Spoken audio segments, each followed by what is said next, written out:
ButtKicker. Feel what you've been missing.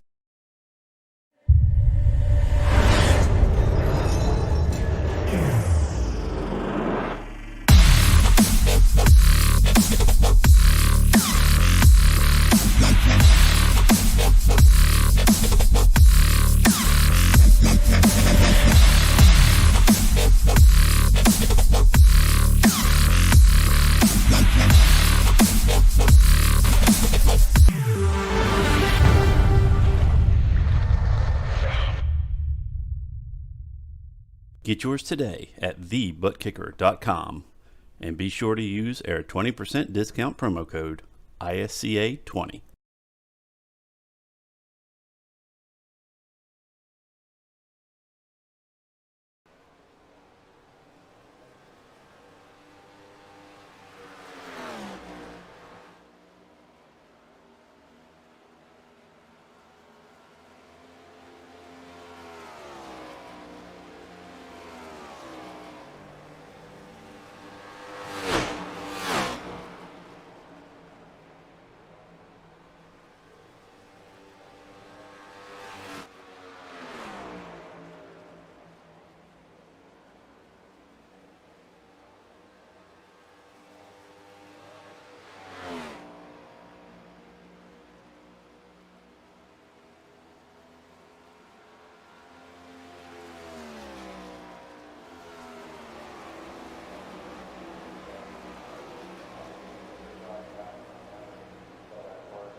Race night is here again, and this time we swing out over to Sparta, Kentucky for a track that has not seen action on the iRacing Stock Car Association for a very long time. Welcome, ladies and gentlemen, to the Sugarland Distilling 200 from the Kentucky Speedway for yet another round of the iRacing Stock Car Association ButtKicker Cup Series. My name is Dola Bemple with Brian Britt beside me in the broadcast booth, and Rob Melnick once again down behind the cameras for tonight's race. It should be a race full of action for us then here tonight as we get set to go racing for 134 laps from this 1.5 mile speedway. And tell you what, Brian, this is not one of those tracks that gets used all too often since it was taken off of the official NASCAR calendar. It's just something nice though about returning to tracks that we don't get to see very often. It kind of shakes things up in the schedule a little bit, and I have to say I'm a big fan of it. Yeah, I definitely agree totally. I mean, this is one that I wish they never did take off the NASCAR schedule, but you understand, racing is a business. If these guys aren't putting, butts in the seats, kind of understand why. But definitely very unique mile and a half, and going to be made even more unique and more difficult considering this 670 horsepower package these guys got to deal with here. That 670 horsepower package is definitely going to be one of the bigger talking points over the course of the night. Of course, I do believe this is going to be one of the first mile and a half races we're going to be seeing this package being used in full force here tonight. So we get to actually see what this is going to look like on a proper mile and a half, which is, I think, what a lot of us have been anticipating. So who knows what kind of race we're in for tonight. Kentucky is usually a hard enough track as it is. But that being said, with the fact that these guys are now going to have 670 horsepower underneath them, it's going to be that much harder to keep those cars under control. Yeah, I agree totally. It's going to be very difficult. I mean, We talk about it at a lot of tracks, talking about the way you treat that throttle. You have to treat it like there's like an egg underneath your throttle. Got to be really careful. Don't stab onto it, otherwise you could break loose. And I think we're going to see a lot of that. I mean, just based off of what we've seen in practice, a lot of guys definitely getting very loose or whether, either tight. So this is not these guys holding it flat out. These guys are having to lift. These guys are having to brake to make it through these corners. And of course, track temperatures are not going to help things either. 111 degrees Fahrenheit down to the track. Compare that to the 87 in the air, and it is a hot, hot track surface down there at the moment. Good news is winds are only blowing off to the south by 2 miles an hour, so not a whole lot of winds for these drivers to contend with here tonight, but I think that's going to be a good thing for them because those track temperatures are going to be a hard enough obstacle in these drivers' way, standing between them and victory lane.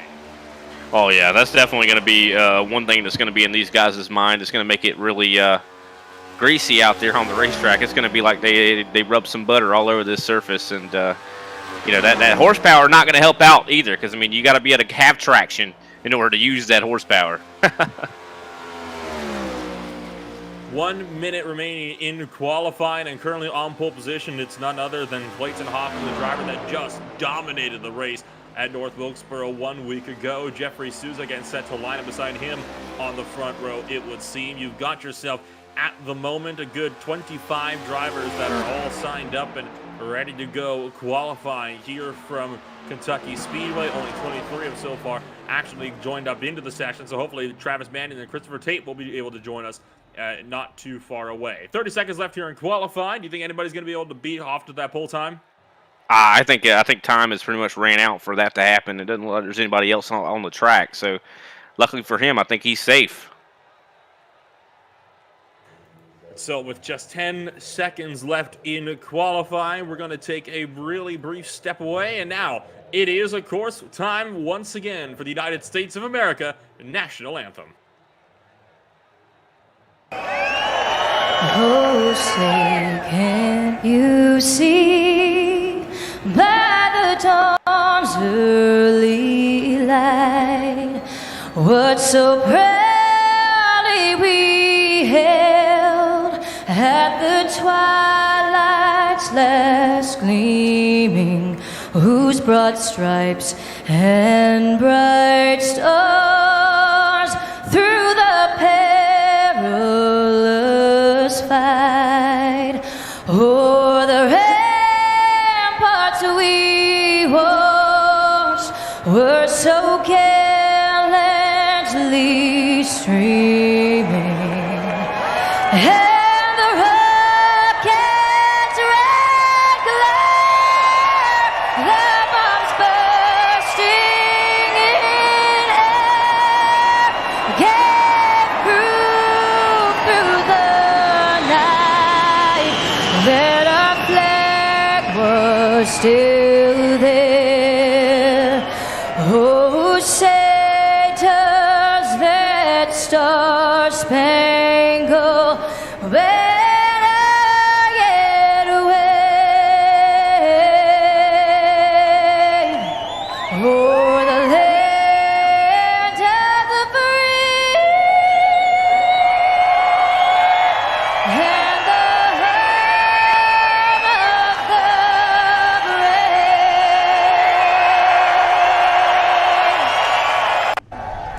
brave. Race fans, it is time for those most famous words in motorsports. Drivers, start your engines!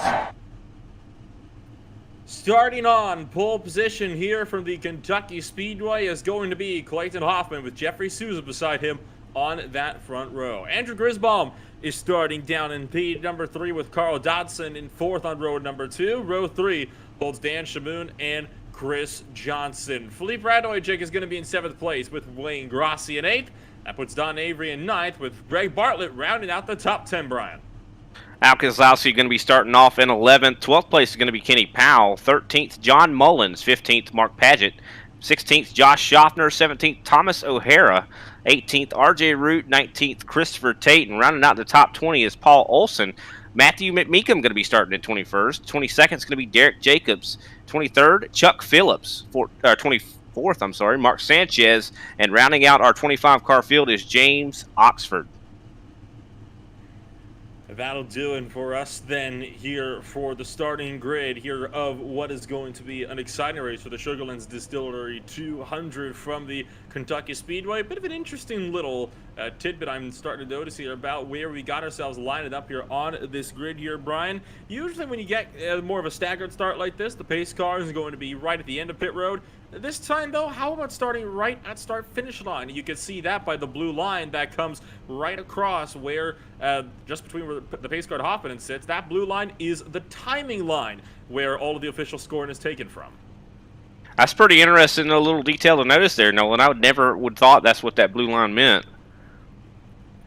I find it interesting that the pace car is starting about them halfway towards the back of pit road instead of, further down, but it is what it is. We're here now, and we are ready to go racing for 200 miles and 134 laps from the Kentucky Speedway. It's one of those tracks where passing can be a rather difficult task.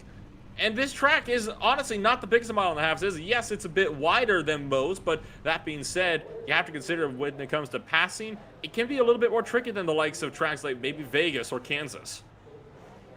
Yeah, this is definitely one of the more unique mile and a half. Very tricky indeed. I mean, just some reason it definitely conducive to losing your machine. Even without this 670 horsepower, when they were back at 550, you still had a very easy time at losing it at a track like this. So would not be surprised to see some of these guys definitely lose it as we pull off of pit road here. All these guys getting ready to go. Pace car is rolling. I have to say, if Clayton Hoffman can pull off another dominant performance like he did just 1 week ago over in North Wilkesboro Speedway, it is going to be a very easy time for Hoffman to start to pull away with that points lead and potentially even lock this championship out early in the second to last race coming on up in just 1 week at the Daytona Road Course. I mean, he has been having a tremendous season. I mean, as soon as he got, that sponsorship with Premier and the resources they've given him, I think that it really has just taken his, career to the next level. I agree. Sometimes you just need some of the resources to be able to kind of manage your way up there. This field. Now, I have a bit of an interesting note here. James Oxford has not left pit road, and in fact, he's got his car running, but he is still sitting in pit road crosswise. So he hasn't reset to his pit box, right? But he's just sitting where he was put down and he's ready on up. So he will not be making a start, it looks like, in what has got to be one of the most unique pit road starts I have ever seen in my life. But the pace car going to come around through 3 and 4. We get set to go racing here from the Kentucky Speedway. It'll be in the hands of one Clayton Hoffman as the pace car is down and in to pit road. And Clayton Hoffman now waits on that iRacing starter. They come around through turns 3 and 4. And that 92 car going to be taking us to Green Flag Racing from Kentucky. And also another thing to keep in mind, RJ Root didn't make the grid either, so that's going to be hurtful for him. But they are fighting tooth and nail for second place right now. Going real tight. Oh, getting scary there for Jeffrey Souza as he has someone coming up into his lane, Andrew Grisbaum. And all the while Oxford just realized what was happening, he spun it off pit road, just trying to get going with the field double file and using every possible inch of this racetrack, slinging their way through 3 and 4. One driver slicing back out of control. It's Philippe Radojic in the number 99 as he got all sorts of out of shape on the bottom side. And he'll be tumbling down the order now down to the 10th place. As here you'll see lap traffic on the inside line. That is the line. Oh, we got a spinner. Look out, John Mullins taking the slide on the infield grass and caution waves, and that is a lucky break for Oxford, who's going to get his lap back early. And what a save for the 64. Yeah, for sure. I mean, I saw him kicking sideways. I was like, oh no. And then he went down onto the apron, got it gathered up. I mean, I think he might have had a little bit of contact with the wall, but I think barely. Let's look back at this replay. Almost so close to hitting that wall. His tires are going to be hurting after that, though. That was a mighty impressive save from John Mullins. Didn't hit a darn thing. And he's lucky that guy, John Schofter, had the situational awareness to check up just a little bit. And look at that wheel work for the 64 car. It doesn't get much more intense than that inside a NASCAR Chevrolet. I would say that he's got some dirt racing experience with that kind of wheel play.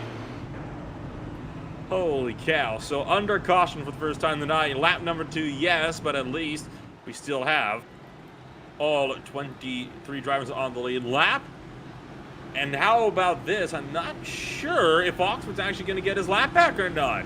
And I don't think he actually will here, Brian, because I think it's worth noting that Oxford had just exited pit road. He hadn't even completed the lap yet, so he wasn't officially on the timing pylon yet. So he's not scored as the lucky dog driver.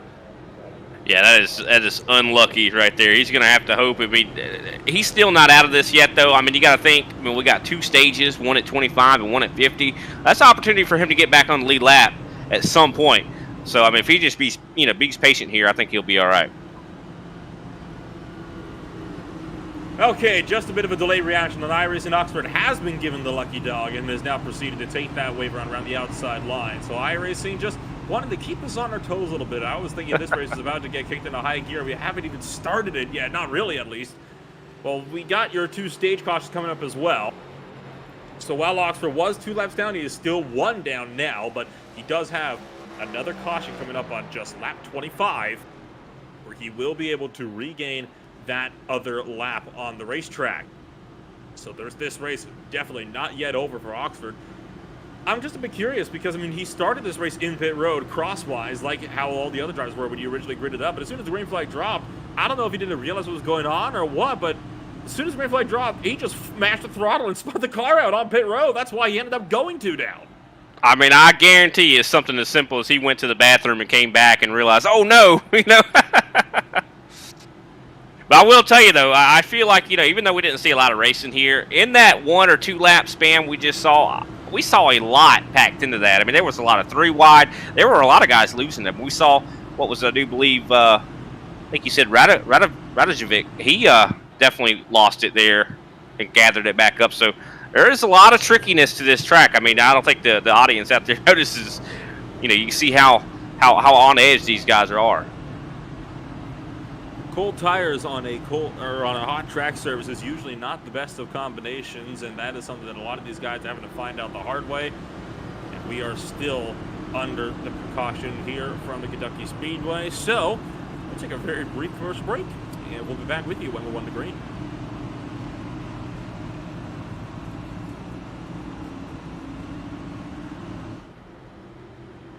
ButtKicker. Feel what you've been missing.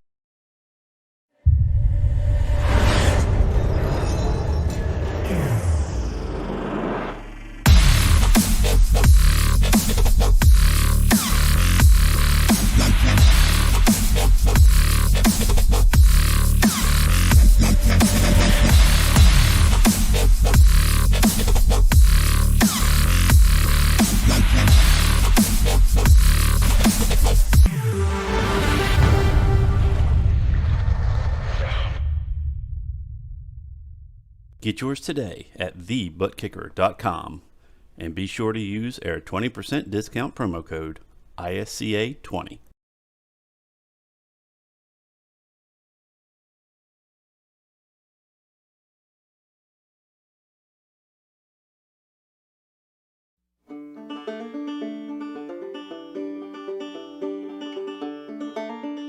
Getting into this particular business, it was very important for us to make sure that we were putting out the most authentic product.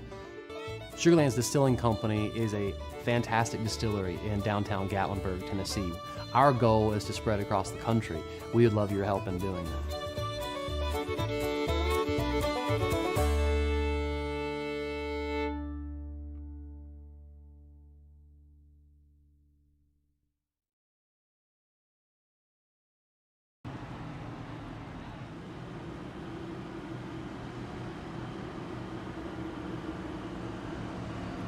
Well, welcome back here from the Kentucky Speedway. We get set to take things back to green flag racing. Now, 1 lap to green. Your running order for the top 5 is Hoffman, Dodson, followed by Souza, Grisbaum, and Shamoon. All 5 drivers looking set to kick things off once again for the Kentucky Speedway. This field gets set to take us back to green here, Brian. Yeah, definitely a lot of excitement in those first 2 laps we were able to see. I think it's going to only go up from here. I mean, we saw a lot of 2 wide battling, you know, racing, and even some 3 wide in some places. I think we're going to see a lot more of that here shortly. Once again, the pace car getting set to pull us down and into pit road. And now Hoffman's going to be launching way early, and he has caught the field napping. Clear by 4 car lengths by the time they reach start-finish. Yeah, great job to Clayton Hoffman there. He could do that all race. I mean, even if they have a lot of caution, I mean, the only thing is these guys could start to predict when he's going to go. But that's definitely something he wants to do, give himself a lot of space between these guys behind. Mushishi Moon fought his way up to 5th, trying to really pressure Jeffrey Souza right now, trying to look underneath. Can he get there? Don't know if he'll quite be able to get there this time by, and he doesn't. So Souza holds on to 3rd for now. They are side by side, just in behind. Look back to the likes of Greg Bartlett and Don Avery in the battle for 7th, 8th, and 9th. There's a lookout. Andrew Griswold getting sideways, and this time he collects Don Avery. Oh! It's going to be a huge crash out of turn number 2. 6, 7, 8, 9 cars involved in a huge crash on the back straightaway. Wow, looking back at Derek Jacobs, how did he get past that? I mean, it was low speed wreck avoidance there, but wow, look how tore up that 77 is, Greg Bartlett. Ugh.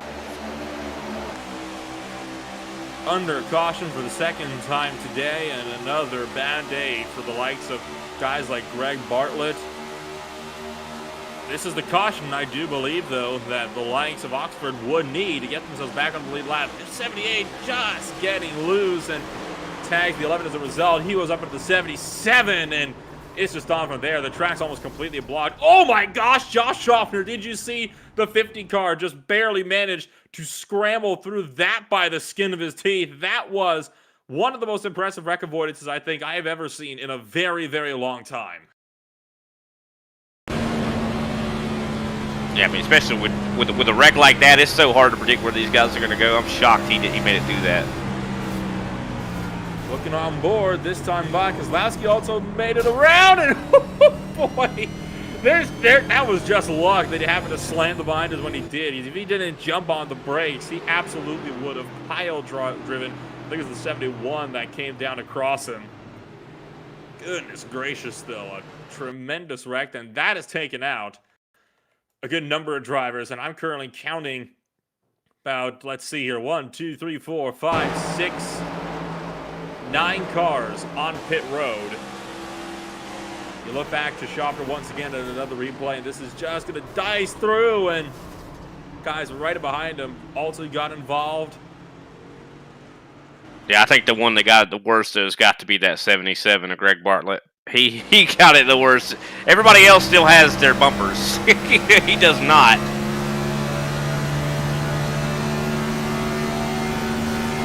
Right on board with Beacon for this next onboard angle of the incident. You can already see the 78 breaking loose and smoke starting to fly, and there's nowhere to go on the brakes, just face first to the 77. And I have a feeling that a certain netcode generator out there looking out for Greg Bartlett. Well, actually, as I say that, Bartlett wasn't the driver that was being looked out for. McMeekin is the driver, excuse me, that I think was being looked out for. Bartlett, the one that got absolutely destroyed in that mess. Yeah, he was, like I said, he was the worst out of that. But McMeekin, somebody out there in iRacing loves him, because, I mean, I'm shocked he was able to make it through that. You know, sometimes, you know, I've seen that myself in some of the officials. I mean, I'm sure you have too, Nolan, where, you know, there's a huge accident and somehow the accident's so big to where you're able to still just glitch through it or something. Chuck Phillips and Mark Sanchez both coming on down into pit road this time by. The likes of Derek Jacobs coming in as well. Now, these are stops that I didn't expect to be made here because they do not have damage on their cars here, Brian, but they're still pitting regardless, even though you don't need to pit at stage 1. Unless they're thinking maybe they could get something on tires. Yeah, I'm curious on that strategy myself. You've only had like 3 laps of green flag racing, though. I mean, surely that's not nearly enough where tires would actually make a difference at that point. They haven't even gotten. I think they'll make a difference. Yeah, I don't think they'll make a difference like that. I mean, but yeah, I think you know, there is a minute difference, but it definitely is not worth wasting that set of tire. I mean, considering you got 5 sets here tonight. I mean, that's a limited resource. You really need to hold dear, you know. I do believe these drivers have got 6 tire sets on the weekend. Well, 5 in the pits is what I meant. Yeah. Yes, so that's, well, it's, okay. So I think it's 4 plus the one you started on, so 5 sets total. So there is some leeway with the strategy. You know this needs to be at least a 3-stopper, one at the end of each stage, potentially.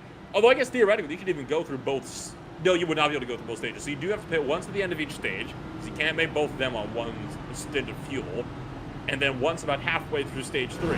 So you have some maneuverability with tires. I just wasting a set like that this early on. You'd think that'd be best saved for a late race caution if there is one. Oh yeah, 100%. I mean, I would want to have that extra set in my back pocket at the end of this race. I mean, considering, you know, we talked about it before the broadcast. I mean, that's going to be 50 to 134.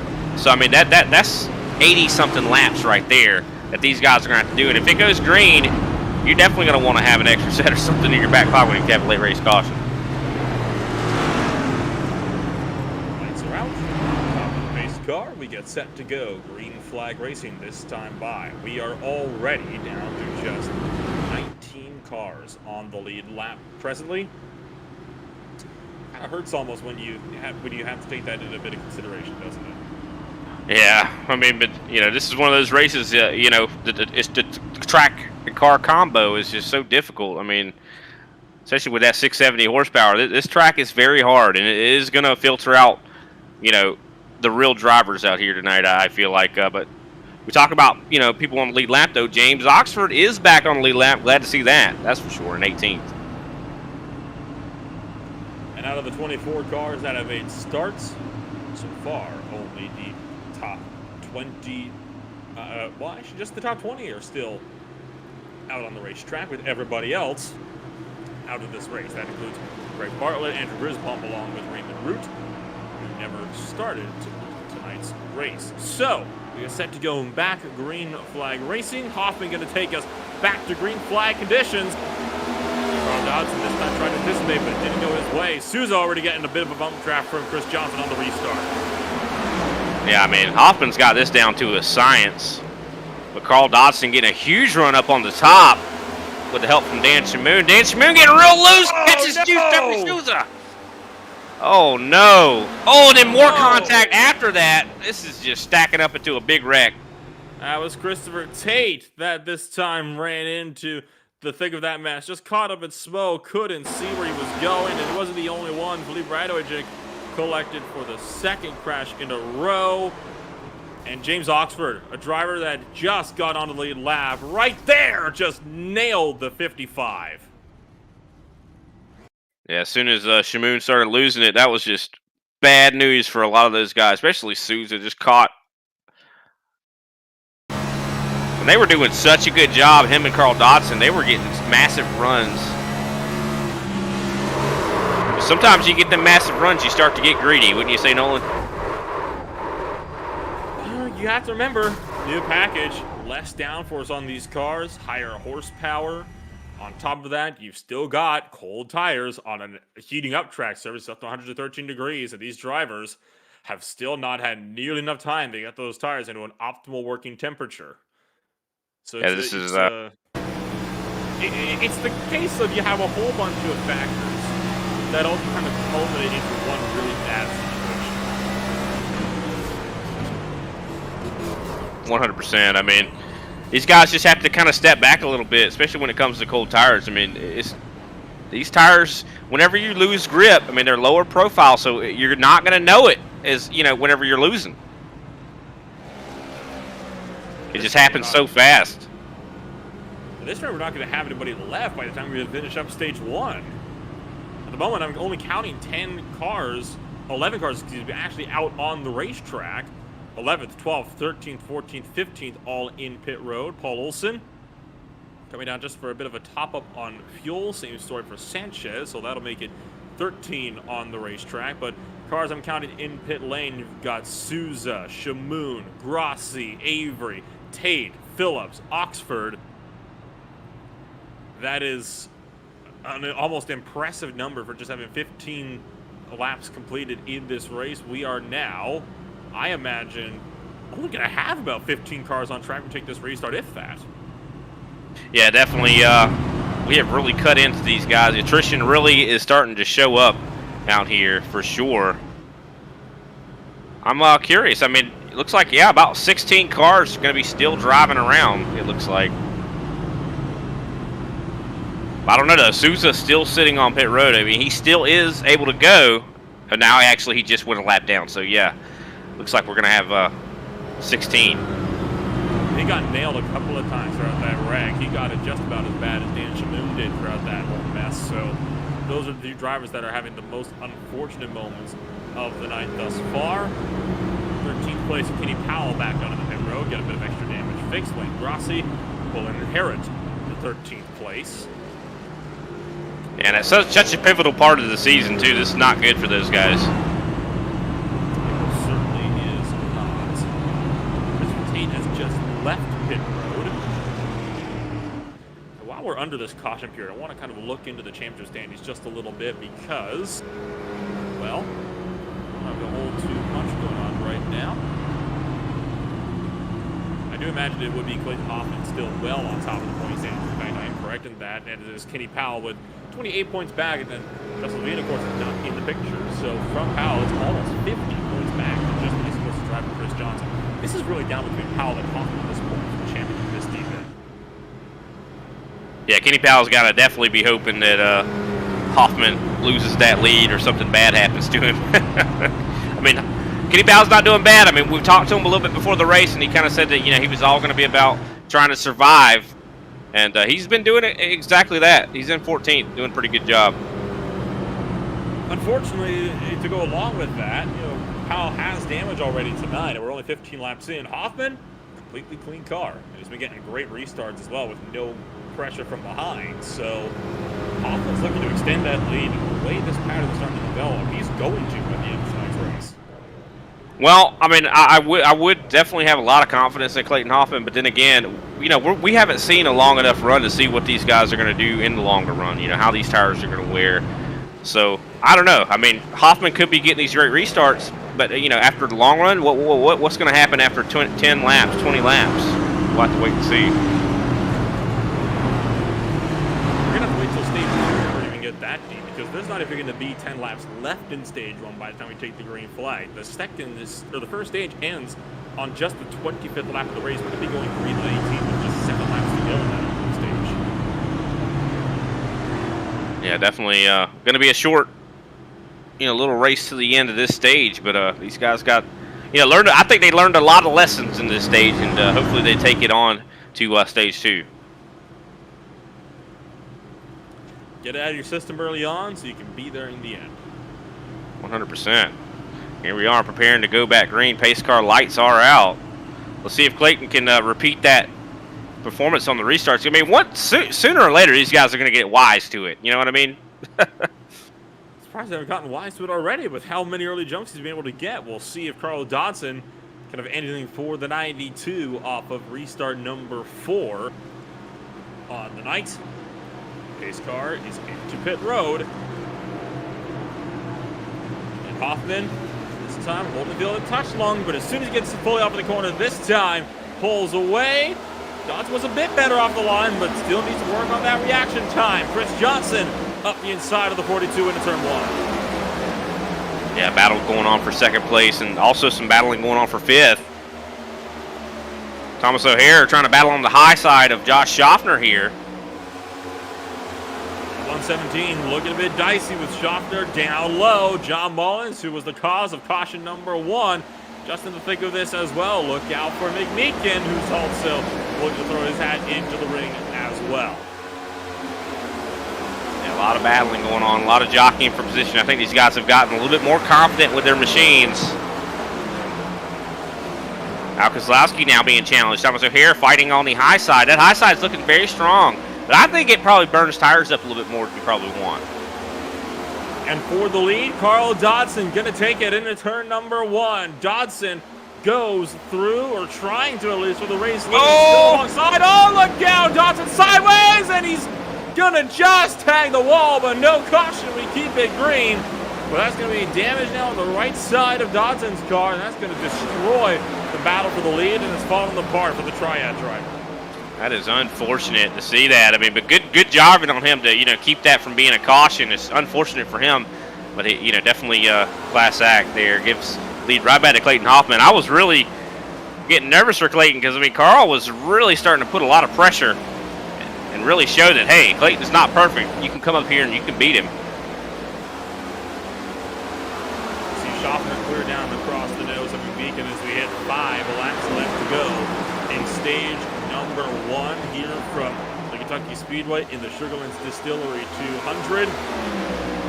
Mark Paget starting to make up some ground, and Matthew McBeacon might have a look here for 7th place in just a second. He's already starting to make little peaks with that LS Tractor Triad Chevrolet to the inside. This time, gonna go for it. Schaffner washed up the track. Will this be 3 wide off the corner? Almost. Schaffner just screws around. McBeacon keeps the run from Paget at bay. Yeah, I saw a big one there from Wayne Grossi. Lucky he was able to catch that, as he's now being pressured by Derek Jacobs trying to go to the high side. Derek getting really tight there, and now the resurgence here of Carl Dodson going to work his way back into the top 10.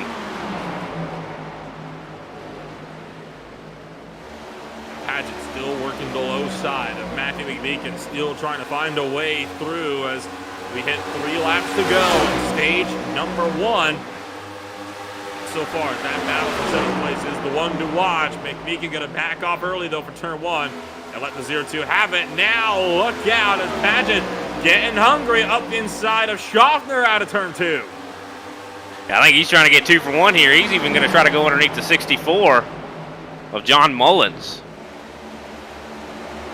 Definitely, these guys are fighting tooth and nail, and how on edge these cars are. These guys are learning how to drive them, that's for sure. Well, the 0-2's got the pace to do it, and he is definitely showing that so far here tonight. He was one of the drivers that did not set a qualifying time. He's now all the way up into the 5th position, looking for a top 5 finish here in stage number 1. Can he get Al Kozlowski as we get set to start the final lap of this race? Schaffner is starting to lose ground as well. There goes Mullins around the high side. McBeacon going to stick with it, just tucked in line, and now Paget going to have to try something here, looking low on Al Kozlowski into turn 1, but 88 covers off the run, not able to get there in time. I don't know, another big run though from the 0-2. Looks like he's going to try to do what he did earlier, go around the high side. He's been getting such massive runs. I feel like that car Mark Paget's driving right now, you can stick that thing anywhere and it'll work. Coming out of turn number 4, it will be Clayton Hoffman to win the opening stage for the Sugarland Distillery 200, and just behind, Paget clears Kozlowski in a drag race out towards the start-finish line. What a performance there from Paget. He definitely has got to be close to the biggest mover out there tonight, that's for sure. Definitely a big congrats to Clayton Hoffman there, securing that win. A tremendous job for everybody so far in this field. As we're under caution for the first time tonight, we're going to take a brief step away. We'll be back with you with stage 2 in just a few moments.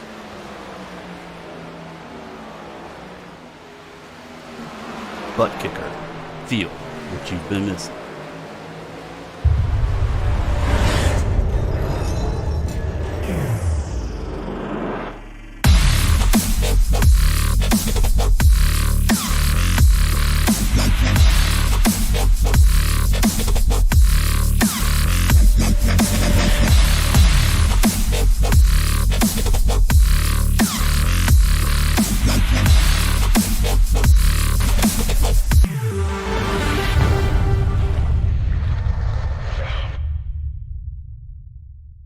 Get yours today at thebuttkicker.com and be sure to use our 20% discount promo code ISCA20.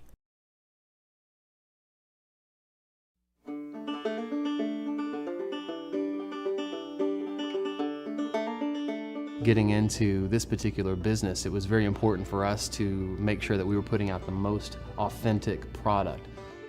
Sugarland Distilling Company is a fantastic distillery in downtown Gatlinburg, Tennessee. Our goal is to spread across the country. We would love your help in doing that.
be the mark once we take to the green flag. Second stage about to get underway for the Sugarland Distillery 200 here from the Kentucky Speedway for round number 8 of the first season of 2022, the iRacing Stock Car Association ButtKicker Cup Series. My name is Bill Rempel, and once again I've got Brian Britt beside me in the broadcast booth with Rob Melnick down behind the cameras for tonight's race. Thomas O'Hara is your race leader. He did not stop under this latest caution. Hopkins second, Johnson third, Mullins, Schaffner round out your top 5. Yeah, what a call there from Thomas O'Hara. I mean, I don't know if I necessarily agree with his call here to stay out. I don't think I think Clayton's going to get right by him with 30 lap different tires. But then again, those guys in that last stage was kind of broken up when it came to how those cautions were laying, so there wasn't a lot of tire wear. Definitely interested to see how this turns out, though. And at this point, O'Hara is the only driver in this field that has not stopped throughout this race. So to say it'll be interesting to see how this is going to play out for O'Hara will be an understatement. Pace car has pulled into pit road, and this time Hoffman's going to be outside looking in. O'Hara takes us back to green. Hoffman does not get a good launch. Chris Johnson already looking for the inside. Elbow look out as Thomas O'Hara already unsettled as he gets up to speed, and that lets Chris Johnson just close right in, and O'Hara going to be under very heavy fire coming around through 1 and 2. Now, I'm surprised he's carrying as much speed as he is, but it looks like Johnson going to get underneath, try to make this pass, and really Clayton Hoffman being locked out pretty much on that top line. But it looks like Hoffman is going to try to go down to the bottom here, as we have a lot of racing going on behind. I do believe that is the 64 of John Mullins racing with Josh Schaffner side by side for 5th. And Matthew Beacon going to try to follow him through as well. Thomas O'Hara going up to the top shelf. Schaffner holding the bottom still. That number 50 car will clear for the 3rd position with Matthew McBeacon in 4th, O'Hara in 5th, and John Mullins still hanging on to a 6th position. It's going to be a 3-way fight then for the 4th spot. The first spot outside the podium would seem is once again the top 3 start to break away. Mullins looking low, but gets cut off by the 41. Oh, contact! John Mullins and Thomas O'Hara. Oh, look out! Wayne Grossi. John Mullins just wrecked hard, and I thought that was over. I thought Mullins escaped that. Apparently he did not. Got up and pushed O'Hara to the outside wall. John Mullins slid down and actually got unsettled on the apron. We're going to watch this here. This is the worst case scenario here, Brian. Hits the wall and then just nowhere to go for Wayne Grossi. Yeah, that's unfortunate for Wayne Grossi. Gosh, man, that was such a violent wreck there. And you would have thought, I kind of would have thought that Thomas O'Hara would have been really the instigator in this incident because of his older tires, but it looks like Mullins really came up into him. You know what really hurts about that? You heard an impact right before. That was Al Kozlowski, caught unsighted, nothing the 88 could do. He had no idea what was happening, and he actually shoved Grossi into the 64. So had Grossi not been hit, Grossi might have missed him, but I don't think it would have been by that much. And you can see how hard, Al Kozlowski pushed him, considering he is missing his front bumper. Right? Oh yeah. What are you supposed to do in that situation? Like, you know you got somebody wrecking on your outside. You've got a car checking up with your inside, though. You can't go onto the apron at that speed. There's just nothing you can do. You just have to kind of hold on and just hope for the best. Yeah, that was an accident there that really could have been avoided, I think, easily. You also saw over there, he tried to go onto the apron to avoid that, but as soon as he did, he just pushed right back up onto the racing surface. Well, that puts us now with Al Kozlowski, O'Hara, Mullins, and pit road. They are all fixing lengthy damage at this point. We only have 11 race cars currently on the racetrack that are on the lead lap, I should say. We still have 100 laps to go. 16 total, I believe. Or check me on that one. Might be 15 laps total, or 15 cars total on the racetrack, but only 11 of them are actually on the lead lap. And you called it right. Still 100 laps left to go. Already on caution number 5 on just the 35th lap in this race. Now, technically, you could say this is caution 4, because of course the caution right before this one was for a stage break, not an actual incident.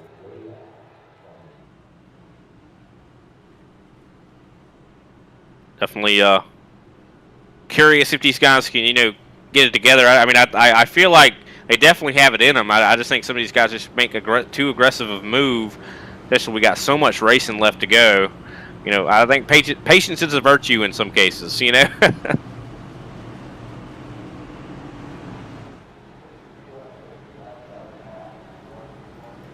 I'm a bit of a loss for words, to be honest, on how this race has been playing out so far. I mean, you compare this to how good of a race we had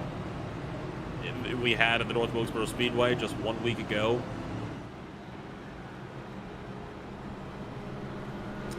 Well, under caution once again then here from the Kentucky Speedway, we'll take yet another step away, and we'll make sure that our sponsors certainly get their money's worth this race.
Johnson, Hoffman, Schaffer, McMeekin, Jacobs, your top 5 from Sparta, Kentucky. And once again, we are 1 lap to green flag racing. At the moment, 17 out of 25 cars still on the racetrack. 13 of them on the lead lap. Yeah, definitely been a rough day for a lot of these drivers out here. But I'll tell you what, I mean, I gotta shout out Derek Jacobs. I mean, he's not one we usually see up towards the front, but I mean, I think through attrition and just surviving, he's been able to work his way into the top 5. That's pretty impressive. Pace car is in. We are set to take it back to green flag racing with 13 laps left to go in stage number 2.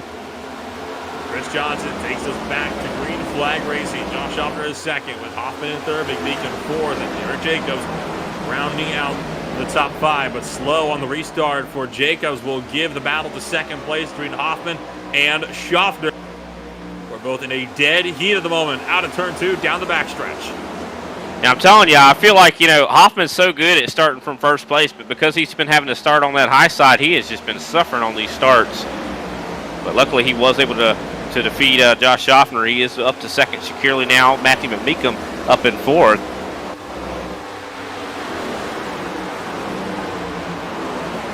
And now single filing out throughout the entirety of the top 5, really almost the entirety of the field, all the way back to the likes of Mark Sanchez, who are just kind of taking their time for the back. So it looks like drivers are going to start to settle more into the rhythm of things here. I've seen a possibly developing battle for 6th and 7th place between Paget and Jacobs as that gap starting to kind of grow and shrink, but this time it is shrinking with Paget looking for the outside of Derek Jacobs down the front straightaway.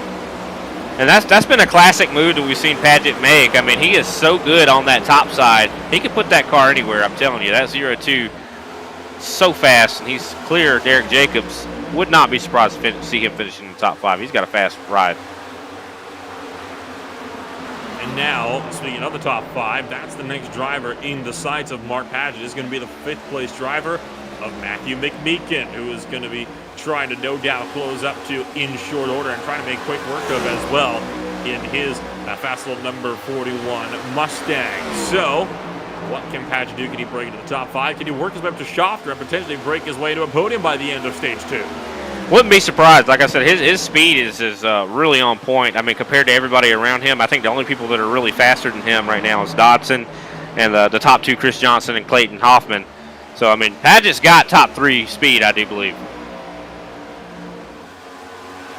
He's shown it before, and he is certainly showing it again as we once again thunder our way down to turn number 1. Under 10 laps to go, and just up the road, don't look now, but Carl Dodson starting to look for the inside line on Josh Schofter as well. Dodson was fighting for the lead at one point, got some damage on the right side, but looking to maybe fight back now that some of that has been repaired. Up the inside of Schofter this time into 3 and 4, but not going to happen for the 42 this time around as the Premier Racing Setup Shop's driver of Josh Schofter going to pull high and handsome, and he'll clear down the front straightaway. Yeah, definitely. Carl Dodson seems like he's got that damage fixed, but I don't know. It seems like when he's trying to poke his nose underneath Josh Schofter, and maybe the clean air, not really, as that aerodynamic as he was if he had a fresh car. Oh, getting real tight there, Dodson does. He's real tight up on that wall. Almost thought he was about to hit it there, Nolan. And just to the edge of the screens, there you see Padgett just working his way up and past Matthew McMeekin as once again, Dodson looking low at this time, pulling it alongside Schofter, coming around through 3 and 4. And that's a very easy overtake there for Dodson down into turn number 1. I think Schofter finally realized what was happening, whether he liked it or not, and just decided to give it up. Well, it looks like he's going to lose another spot here as Mark Padgett pulls along side by Josh Schofter, coming into 3. And it looks like Padgett is probably going to get that easily, and he makes that pass. So it looks like Schofter may be suffering a little bit here, not struggling a little bit, maybe just not as fast as some of these other guys. And still Chris Johnson out in the lead. I mean, we're seeing Clayton Hoffman is trying to stick with him. He's doing a good job of that. But the thing is about being, when Hoffman was probably so used to that clean air, and you can't get too used to that. I'm sure sitting there behind another race car, considering how aerodynamic dependent these race cars are, Clayton's probably having a tough time driving that race car.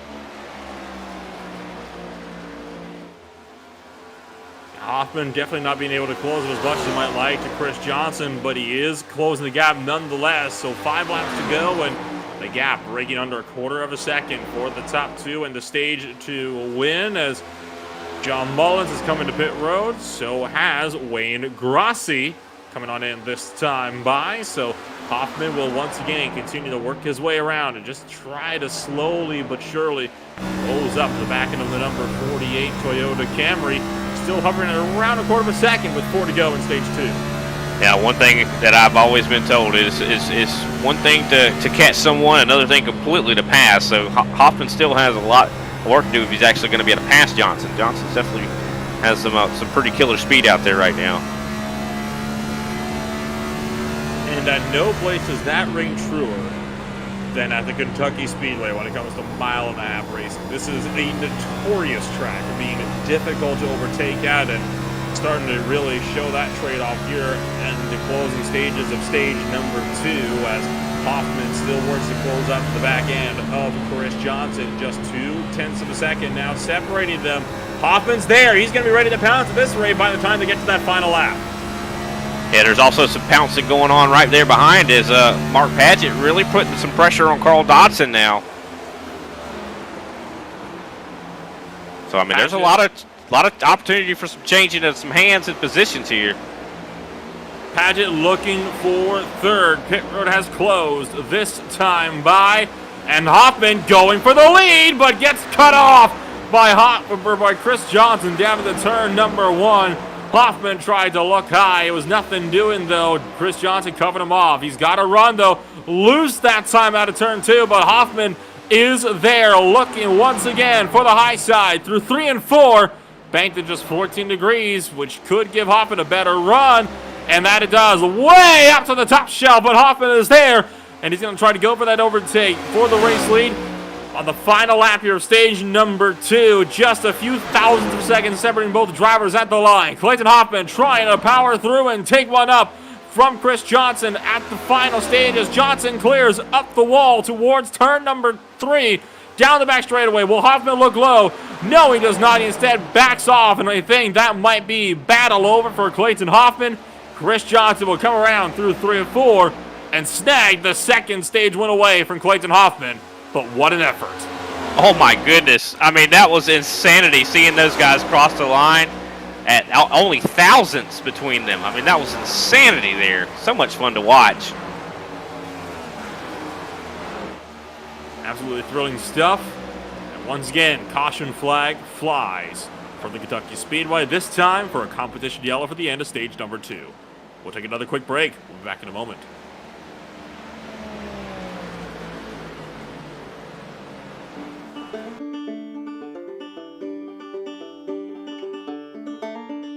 Getting into this particular business, it was very important for us to make sure that we were putting out the most authentic product. Sugarland Distilling Company is a fantastic distillery in downtown Gatlinburg, Tennessee. Our goal is to spread across the country. We would love your help in doing that.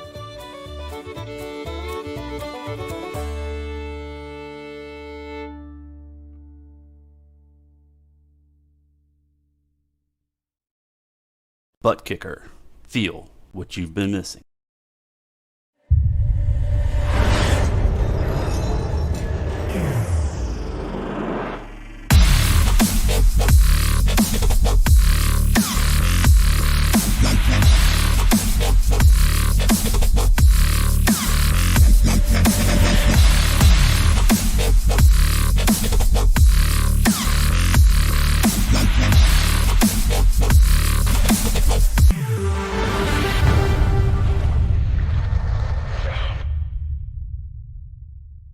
Get yours today at TheButtKicker.com and be sure to use our 20% discount promo code ISCA20.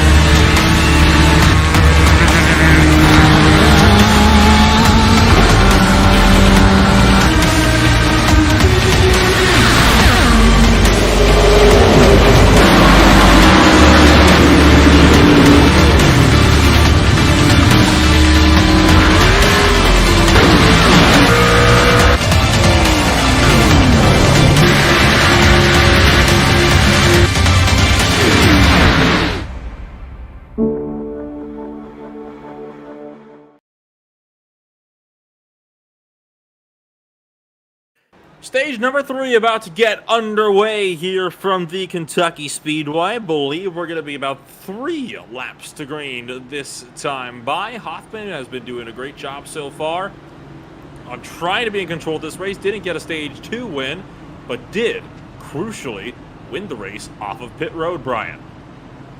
Yeah, he definitely, I think having that top qualifying spot really helped him out. He was able to really just mash that gas down when he was coming off of pit road, and really wasn't even close there. I mean, Johnson was pretty far behind him, so, I mean, Hoffman did an excellent job on pit road there for sure, and can't wait to see how the rest of this race goes. I mean, now we're going to have about 80 laps to go. I mean, it's going to get exciting, especially with how close those guys were at the, the second to the last lap there, that thousandths of a second. If they had finished that race right there, that would have been so cool. Well, with us still under the caution period and still 2 laps to green, why don't we see if we can potentially dial up your Stage 2 winner on the night. Chris Johnson joined us up here in the broadcast booth. And Chris, I'm not going to lie, Hoffman almost had you with 2 to go there. Were you kind of looking a little bit nervous at that point? Oh, yeah, Clayton about gave me a heart attack, but I think Clayton has a better long-run car. You know, my car's set up more for the short run, so he might have me on the long run. I just got to figure out the pitting situation in this final stage. Well, how's it going to be looking over here then for you? Because Hoffman, of course, won the race off pit road, and you know that he has loved to jump these restarts early on. Do you think you'll be able to try to counter that coming into the turn one this time on the restart? I'm sure he'll jump it. I'll probably just fall in line and cruise till the pit cycles kick in, and that's when I really start getting into it. Well, fingers crossed, we'll be able to have you potentially up in victory lane before the end of this race. Still a long way to go. With a very much thinned herd, maybe you'll have some luck up there in front with not a lot of pressure at this point in behind you. Lights are on the pace car, so we'll wrap this up here. Chris, before I let you go, anybody you'd like to shout out for that 48? Thank you, sir. Okay, done deal. Chris Johnson, that was Chris Johnson joining us up here in the broadcast booth, and we'll talk to him again at the end of this race. Didn't that happen the last time? We asked if he wanted to thank anybody the last time we tried to interview him. I don't recall, but that was pretty humorous, though, for sure. Well, he does race. He's mentioned this before. His monitor is a bit of a loud one, so he kind of sometimes has to guess what we're asking him when he's down in the car. So I chalk it up to that, not quite understanding what the question was at that point. We ought to get some subtitles for this man. Yeah, how are you gonna you're just gonna subtitle live, get those closed captions in there? YouTube actually does that live now. Whether it's accurate or not is up for some serious debate. Especially when someone country like me starts talking. Oh boy, I'm pretty sure it does them in English too to top it all off.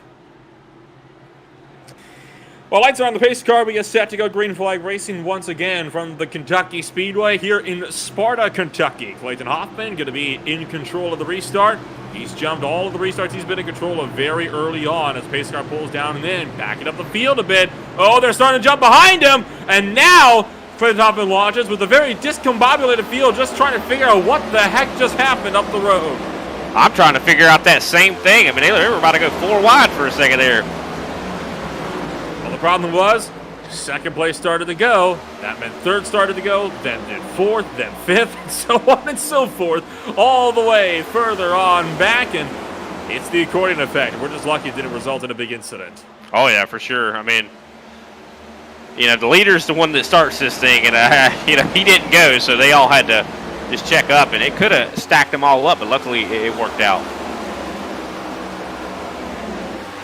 Johnson looking close and looking like it wants to challenge Chris Johnson for the second position. Johnson missing the turn 2 apex, and Dodson's got the inside line. Remember, Carl Dodson was going for second place when he ended up wrecking and hitting the wall out of turn 4 a little while ago. Will he do the same thing this time by, as he did, to duke it out with the 48 car, pushing up a bit from the apron, but it looks like overall the Triad driver is going to be smooth sailing now. Yeah, Dodson definitely trying to work hard to get by Chris Johnson. And, like you said earlier, I mean, he was going for the lead whenever he had his issue earlier. Luckily, he's seems like he's worked it back out. I mean, I'm shocked with, usually you hit the wall that hard.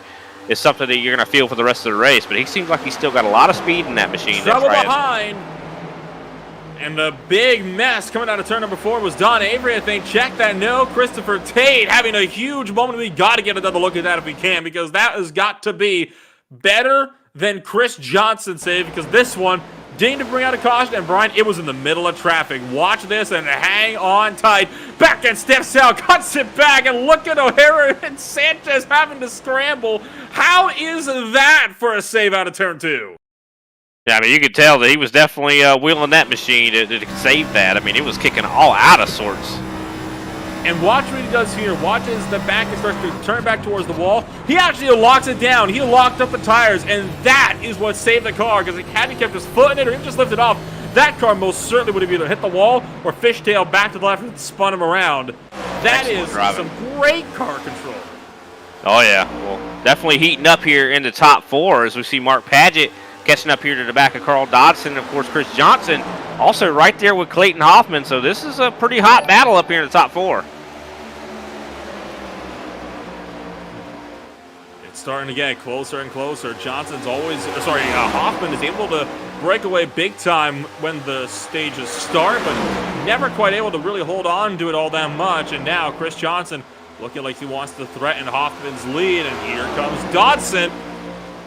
looking once again for the inside. Now, this is what Hoffman wants to see. This is going to hold up second through fourth.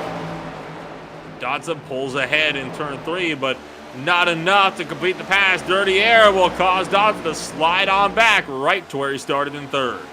I'm telling you, Dodson looks like he's very tight. Like if he's having to run side by side, he just gets really tight on that bottom lane. It just does not seem like maybe needs an adjustment on that machine, because that definitely looks like every time he tries to pass on the bottom. I can guarantee you it is the right front damage that is still hurting him. It's very minuscule, but you can see on this head-on shot, it's still very much there. The right front looking a little bit crumpled. I can almost guarantee that that is what is really hurting him at the moment whenever he tries to go for an overtake, because it's right on that right side where the car starts to push up towards the wall. 100%. I mean, one thing I've noticed in my iRacing career is every time you hit the wall, you're probably going to hit it more just because of how it affects your handling. Usually it makes the car tighter when you get damage right there. I think that's exactly what we're seeing. Mark Padgett is going to be desperate to try to get around him right now, though, because it seems like, I don't know, Dodson seems like maybe he's slowing down a little bit. He has such great launch, though. You know, for the restarts, he's been so fast. And that he has. I mean, Dodson has definitely been one of the quicker drivers tonight. And if he didn't have that damage, you have to wonder, could he not be fighting for second? Could he potentially be fighting for the race lead or even pulling away with the race lead? I don't think we're quite to that third stage yet, but definitely could be fighting for the race lead, because that's what he was doing right when he spun the car around and smacked it into the outside wall. Yeah, exactly. I mean, he literally worked his way up to Clayton Hoffman and made that pass, and then something went wrong. Oh, and he hits the wall there. Little tag on the wall there. Hopefully that'll help out Mark Padgett maybe negotiate his way around. He's going to take the inside. I think Dodson kind of let him have that one there. I mean, you lost the momentum already. My question is, how bad did that hurt Dodson's car? Because it's already a wounded bird, and I wonder if that might be the nail in the coffin, but it looks like hasn't lost too much speed from what I've been able to see. Still been able to stick with the 0-2 so far. So Dodson, I think, might have just gotten away from that one. A little bit of battling going on here for the 5th position. We see Al Kozlowski trying to fight to get around Matthew McMeekin, while Matthew McMeekin is trying to work his way up to Josh Schaffner here. So some battling going on back here, too. Derek Jacobs waiting in the wing, being patient.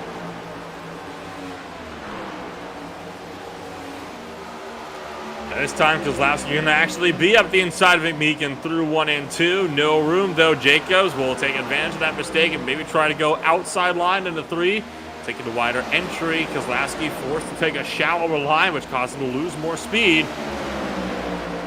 And Derek Jacobs will rip the outside lane around, and that number 27 car, I think, might just be able to take a 7th place away, this time by into turn 1 and 2, if he can manage to work that outside line enough. Oh, but he's even missed the outside line. Oh. It looks like Al Kozlowski's in worse shape than him, though, so it looks like Derek Jacobs is going to be able to make it around. And he is, looks like he's got a lot of speed up there, just maybe not harnessing it as well as he could.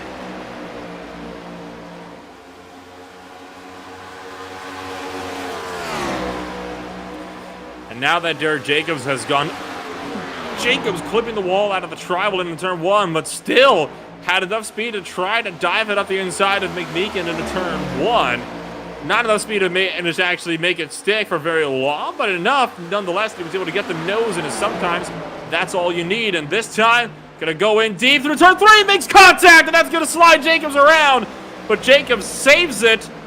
That'll allow McMeekin with some breathing room, and I think the 41 car got away with that one with no damage. Well, that's definitely good for him. I mean, I don't know what Derek Jacobs was thinking there, sending it that hard in there. I mean, I didn't think there was any hope for him making that corner. Especially because he'd been running on the top, and it just seems like he was getting tight on that bottom. But definitely lucky for both of those guys. I think they both got out of that with minimal damage. Oh, I have to agree. They both got out of that one just nice without being in too bad of a shape as what they ended up being a little ways before. That has split apart the battle for 5th, 6th, 7th, and 8th quite significantly. And the closest gap on track will be, once again, between Hoffman and Johnson. That gap of about 0.3 of a second down into turns 1 and 2 with the 48 car trying to still close up to that Premier Racing Setup Shop's number 92. Yeah, don't even forget about Mark Padgett. We talked about he had the speed to be, on the podium. Well, he's in third right now, and he's not that far behind these guys. Have to keep a really steady eye on him. He's definitely showing a lot of promise. But as we mentioned before, Dodson hitting that wall again. I think that really was that nail in the coffin. He's still in fourth place, but he has fallen back quickly. Padgett, still hanging around within 8/10 of the leader, 3/10 of the next car in front of him. Make that half a second now as he starts to slip back just a little bit more. Pit stops are going to run up at lap 48 or so, we reckon, when it comes to pitting for fuel. That being said, about 42 laps into this stage is when you'll be able to make your way to the end. They've only been out there for 20 laps, so they're halfway to the point realistically where they can make it towards the end of this race on one tank of fuel. Everybody in this top group has been out there for the last 19 laps. Having everybody come down under this last caution flight makes that a relatively easy thing to calculate.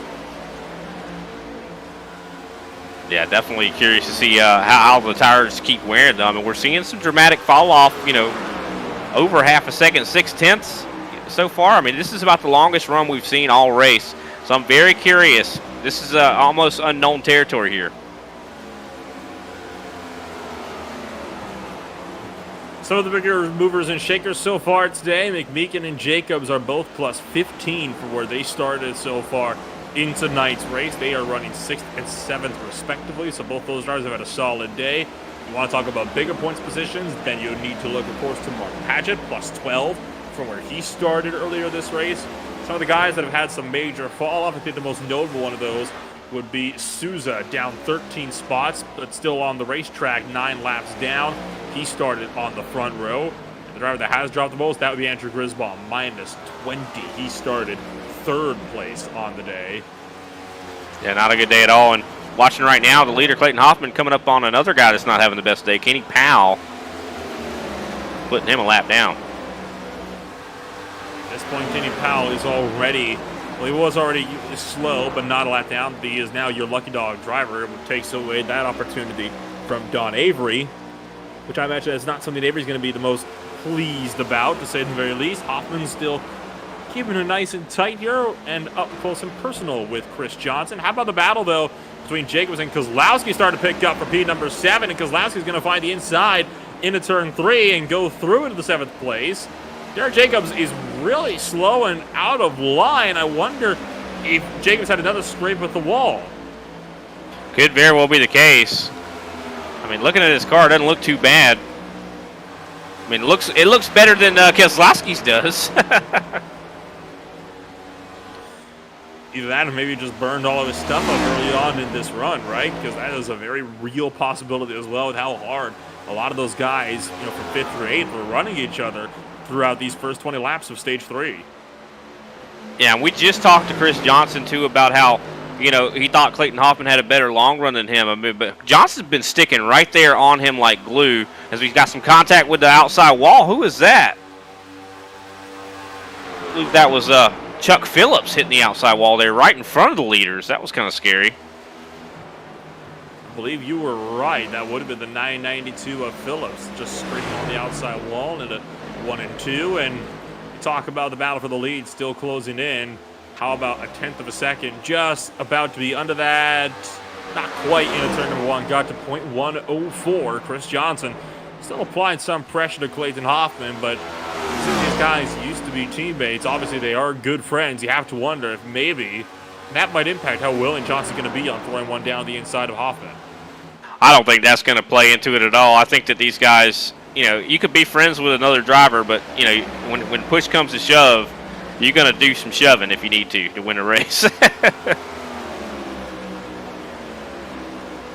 And hopefully they'll joke about it afterwards. I mean,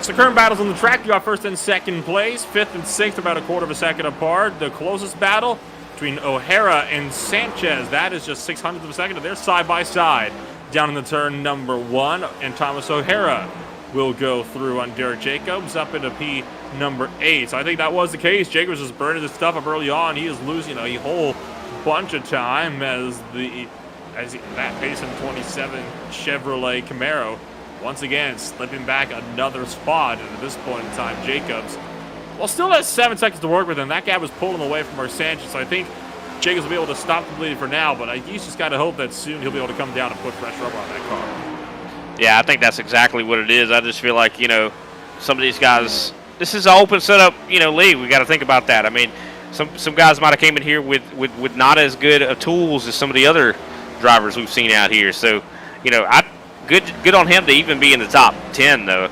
Someone we really don't ever see in the top 10. That being said, there's only 3 cars on the lead lap outside of the top 10, so it's not, shall we say, the most difficult of tasks anymore. It was at the start of this race when you had 23 runners. But all of those cautions in the early run, you can definitely tell, has thinned the herd out significantly. Not nearly everybody's running up to scratch anymore. I mean, even before, at this point in the run, you obviously see drivers starting to split apart into their own little groupings, but it wouldn't be groups of 2, right? It'd be groups of 3, 4, maybe 5 or 6 if you're lucky enough. All of those early cautions and all of those early incidents, it really divided everybody up throughout this field. That's, of course, good for guys like Clayton Hobbin and Chris Johnson, who are running the way with 1st and 2nd place. It's still not ideal for guys further in the back like Jacobs, though, who are hoping to maybe make up a few more spots over the course of the day. Yeah, for sure. I mean, but 25-car field, even no matter how you get to the top 10, I mean, I feel like it's still commendable considering, you have to survive in order to even get there. So, I mean, he's done a good job to get past some of these wrecks. I mean, we've seen some of the wreck avoidance and, but definitely good for Clayton and Chris Johnson, especially now that it's going green. I mean, when you're in the lead or you're in 2nd place or in the top 5, you hate it when you get a bunch of cautions. It really breaks up your rhythm, and now these guys are really starting to get that rhythm cemented in.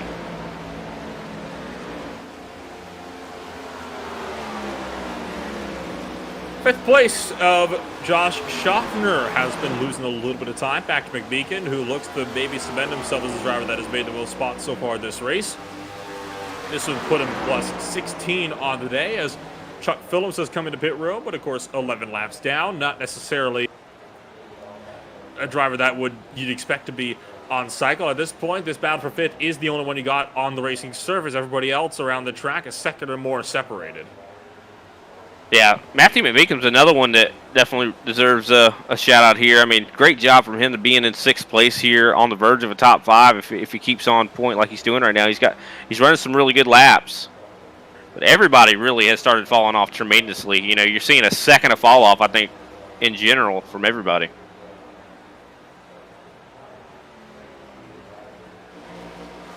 So they're definitely going to be wanting to put that fresh set on Nolan. I mean, maybe make some adjustments too, considering maybe the track temp has it gone down or gone up? Track temp, I believe, has gone up. It is 117 degrees Fahrenheit from the 110 that it was when this race started. The air temperature has gone up too, but not nearly as much. Only 1 degree raise in the air. 88 degrees now. It was 87 when this race started. This battle for 5th starting to shrink in. It is down to 0.2 of a second now, so McBeacon is steadily looking to close on in. And I'm just going to pull up a little bit of a fancy thing that I've got here that will tell me exactly how much McBeacon has been gaining so far throughout the course of this race.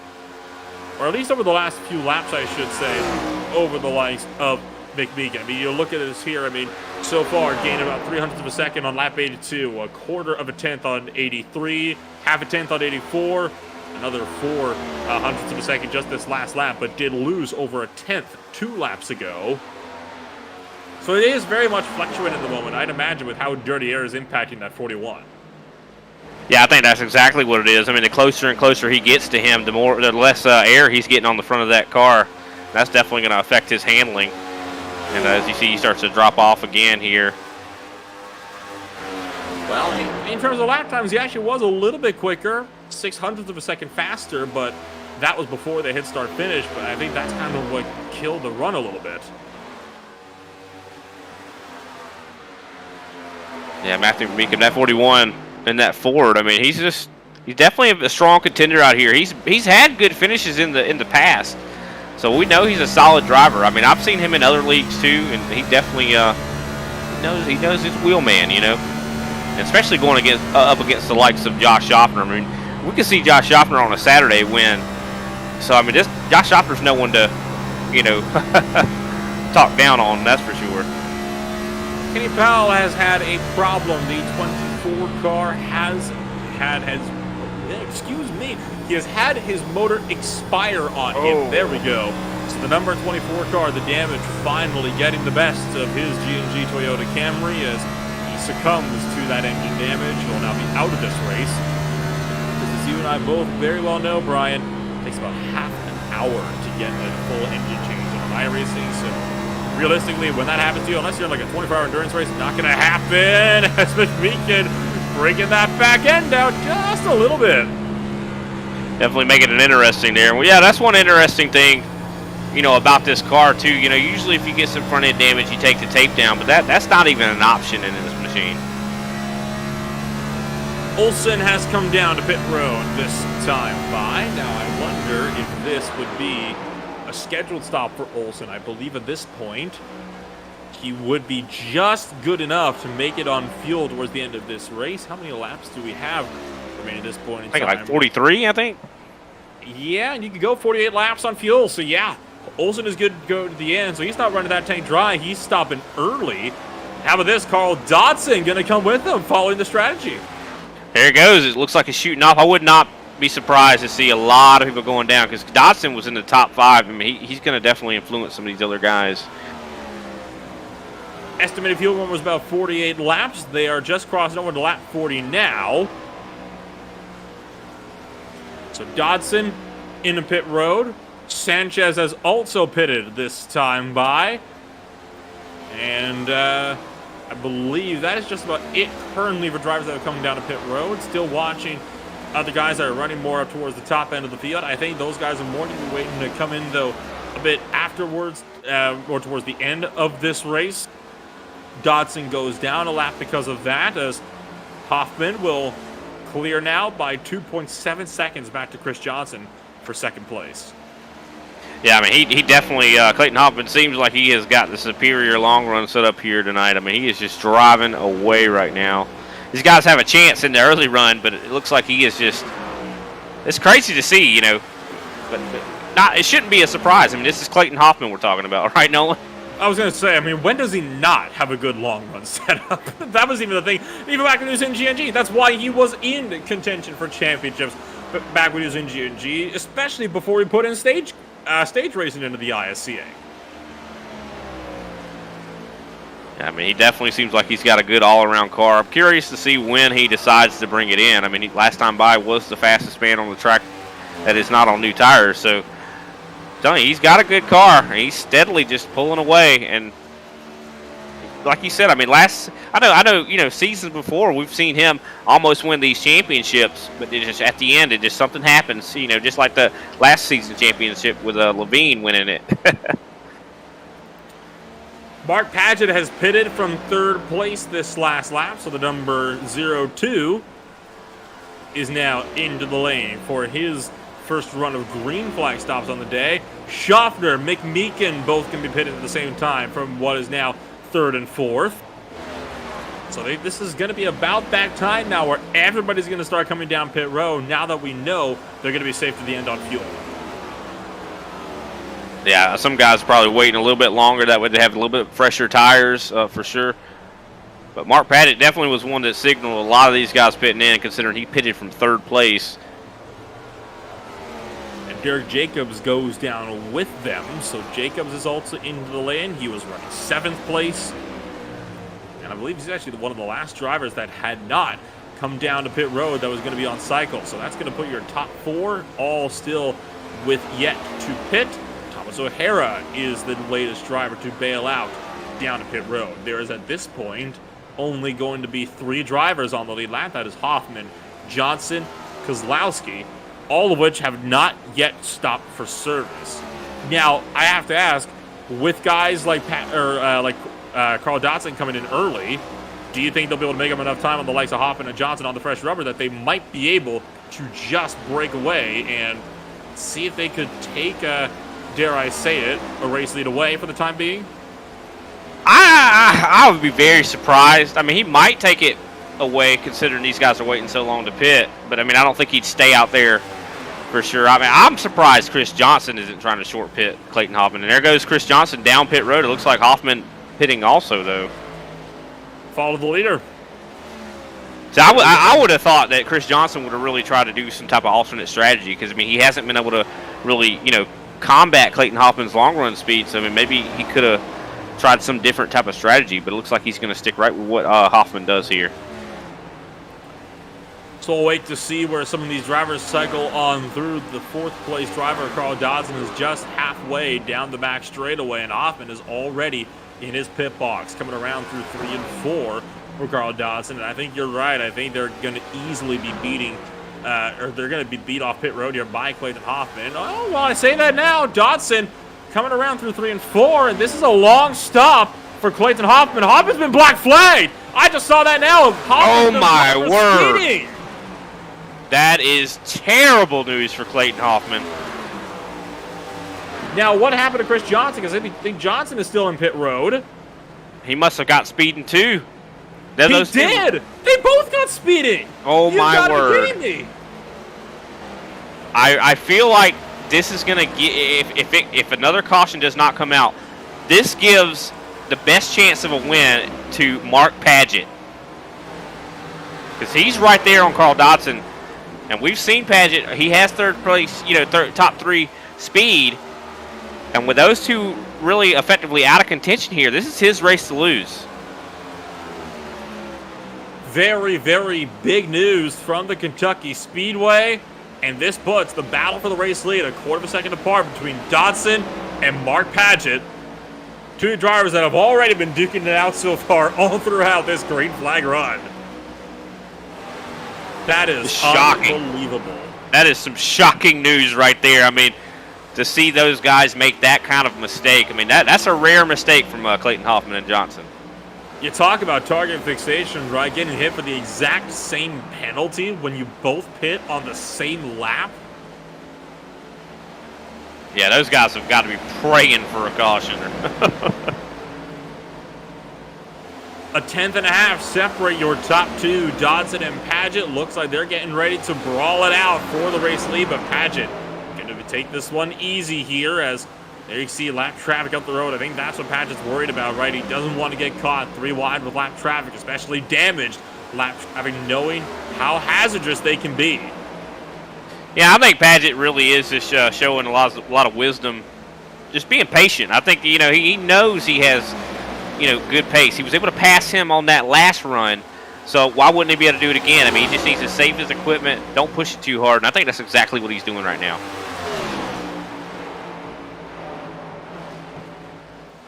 And while we continue to watch Mark Padgett start to reel in that gap, we'll see, is there going to be any kind of look down the back straightaway? Don't expect it to be so. I kind of agree with you on this one here, Brian. I think he's just going to be taking this one easy, trying to see if he can maybe just be there to fight this one out properly.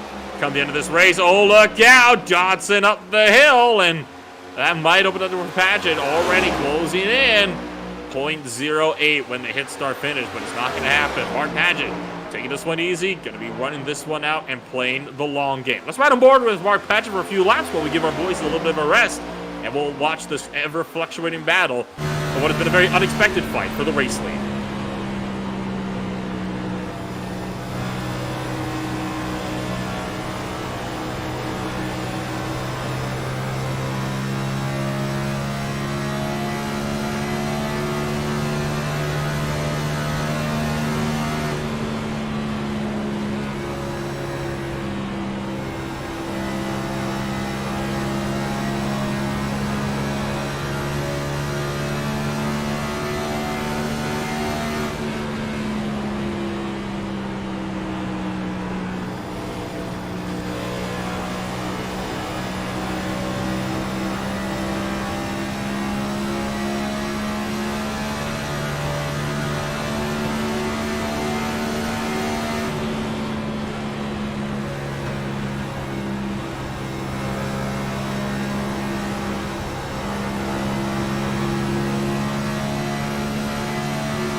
There's the move and there's the pass. Mark Paget takes advantage of a mistake from Dodson, who pushed too deep out of 4, and Paget goes to the point of the Sugarland Distilling 200 from the Kentucky Speedway. And that could be a race-winning pass right there, Brian. We heard it on when we were on board. Paget was backing off, forcing Dodson to use up his stuff, trying to keep him behind. All he had to do was wait for a mistake like that. Yeah, exactly. And now that Dodson's behind him, he is just falling away. So I think this could be, yeah, like you said, the pass for the win. And if you're just joining us, Clayton Hoffman and Chris Johnson both suffering from black flags, speeding penalties going on pit road. That has caused Mark Paget to have this race. He's almost able to win this thing. I mean, I'm excited to see if this guy can get a win here. 5th and 6th place also side by side. That's Thomas O'Hara and Al Kozlowski down in the turn number 1. The 88 Chevrolet going to be side by side with the 117 Camry of Thomas O'Hara. Kozlowski has the inside lane, giving O'Hara a lot of room to work with, and O'Hara, the triad driver, just gonna let the G&G racer go right there through 3 and 4. Think about maybe a crossover as Kozlowski pushed up a bit, but I didn't think he was necessarily close enough to be able to actually go for a pass with that. I'll tell you what, Al Kozlowski's had a really good season thus far. I'll tell you that. I mean, he's definitely stepped up his competition here, up in their top 5 now. Oh, absolutely, he has. I mean, Kozlowski has put together some very, very strong performances. Don't forget, at Texas a few weeks ago was very much in contention for a race win. Led a good portion of that race, but still managed to finish up on the podium. So Kozlowski definitely has got a race-winning car underneath him. Just gotta hope that maybe further down the line, he can put together the full package, qualifying and the race. Yeah, you know, just unfortunately he's got that damage on that machine, and, you know, he's doing better than you would expect, considering earlier he didn't even have his front bumper, but apparently they duct taped it back on, so good to go. 20 laps left to go in this race. Let's run down through the field where we are at currently. It's Paget with the race lead, 8/10 back is Carl Dodson. You see him, the green car, at the tail end of your shot. Another 6.6 seconds back is the third place runner of Josh Schaffner, followed by Mick Meekin, 2 seconds back. Then is Al Kozlowski to round out the top 5. The last car on the lead lap is Thomas O'Hara in 6th. The first car is a lap down. Former race leaders, Hoffman and Johnson, your stages 1 and 2 winners, ironically. Now 1 lap down. Paul Olson in 8th. I do want to mention that Hoffman did just unlap himself to put himself last car in the lead lap. Jacobs and Sanchez in a bit of a fight at the moment. Christopher Tate runs 12th. Don Avery is in 13th. Souza is the last car running in the 14th place. They have Chuck Phillips and Kenny Powell, and I'm going to correct myself with that one. Wayne Grossi is actually the last car running. He is actually, believe it or not, on course. But with him being 38 laps down for just the next car up the road from him, to say that he's not going to be making up any more spots by running is a bit of an understatement. James Oxford is in 18th place with John Mullins in 19th. Dan Shamoon, 103 laps down already in 21st, with Radway, Jake Bartlett, and Grisbaum rounding out the field with RJ Root marked as a DNS on the day. That's a look top to bottom through your ButtKicker field, and do want to just remind everybody that's watching us, whether it be on YouTube, Twitch, or on Facebook, that you can get 20% off on all ButtKicker products by using our promo code ISCA20 at thebuttkicker.com. I'll tell you what, Dodson's doing a pretty good job. He's got about 4/10 up to Mark Paget. Paget's having to deal with a lot of lap traffic right now. This could work out. I'm looking at now. Paget got a bit loose that time by. I wonder if maybe Paget has burned all of his stuff on now. Maybe Dodson was conserving the touch. This fight for the lead isn't over yet. Yeah, I don't know.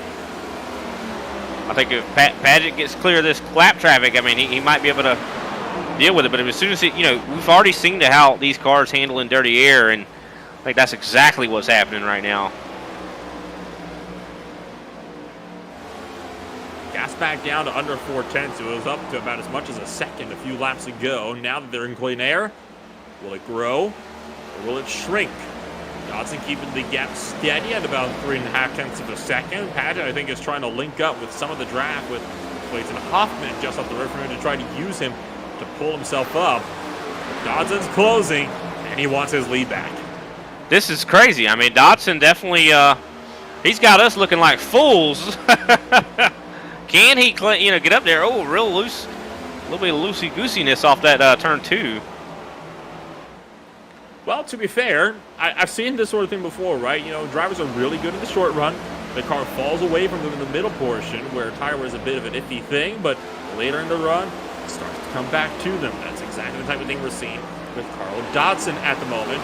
Closes the gap at under 0.3 of a second, just to a quarter that time into turn number 1. Dodson is steadily looking to reel that gap in little by little, lap after lap. Yeah, he's really pushing the limits of the track, too. I mean, you see when he's going through these corners, he's arcing it so much, he comes right up to that wall. And that is what is allowing him to have so much speed. As Wayne Grossi slows him down a bit, but not very much. I mean, he's still right there. And not a lot of racing left to go, though. 13 laps remain. Lap 117, Dodson was 1.5 tenths quicker. Lap 118, it was 800ths. 119 was 600ths. Only lost 1,000th of a second up to Paget on lap 120. And the last lap before this one we're on now, once again, Paget lost 0.5 tenth back towards the likes of Carl Dodson. This time by across the line. Another 300ths gain for Dodson. He's there. He's ready to pounce. And he's got more than enough time to make this pass for the lead yet. Yeah, for sure. Hopefully he's able to get it done. But, I mean, as we spoke about it before, it's one thing to catch someone. It's another thing completely to pass. Can Dodson be able to, maintain a run on the bottom if he tries to pass on the bottom? I mean, he seems like, I'd say he looks a little tight, but he's very quick right now. He's definitely got a lot of speed in that machine. I think that's that right side damage still coming into play. Paget managed to pull out about 100th of a second or so over Dodson, but that is still not enough, I'd imagine, to keep the likes of Dodson at bay unless he really gets up into that outside wall big time. And this gap is going to start getting lower and lower. But I think right about here is where Dodson has now hit that wall of dirty air that is being kicked up by the diffuser on the back of Paget's car. And it is somewhat stalling out Dodson's progress. He's got to be able to break through to be able to get to the back bumper. Down to 10th and a half, closing in, closer than it's ever been so far. Yeah, he is really pushing that car. But, I mean, why wouldn't you? You're so close to the end of this thing, 10 laps to go. I mean, he's right there. He could taste this victory. You have to make these moves wherever you can, right? You cannot afford to wait around anymore. This isn't like it was the start of the run. Oh, but Dodson losing a lot of time there out of turn number 2. Back in the gap with about 0.3 of a second that time by. Got a bit out of shape on corner exit. Is that just enough for Paget to maybe hold on? I don't know, still enough time. I think he still has enough time, but this is definitely going to be a setback for Carl Dodson for sure. I don't know, though. Paget, I mean, like you said, I think both of these guys really burned their stuff up, and I think they're both having some problems with their handling, considering, I mean, they are pretty far into their runs right now. It was looking so good earlier on for Dodson, but now the gap has started to pull away, and yet again, oh, look out! Real sideways. That is going to do it. I think that might have just cost Carl Dodson a potential race win there. Now over 4 tenths back. All of that work, pulling it up to 1.5 tenths is just out the window now. And he's back to square one. What a save there from him, too. I mean, that could have been deadly.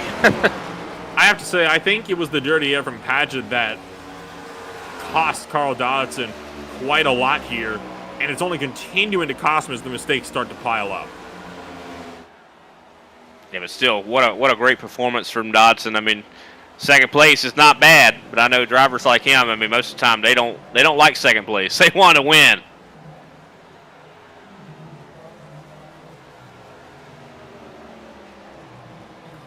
So far, we have not seen anybody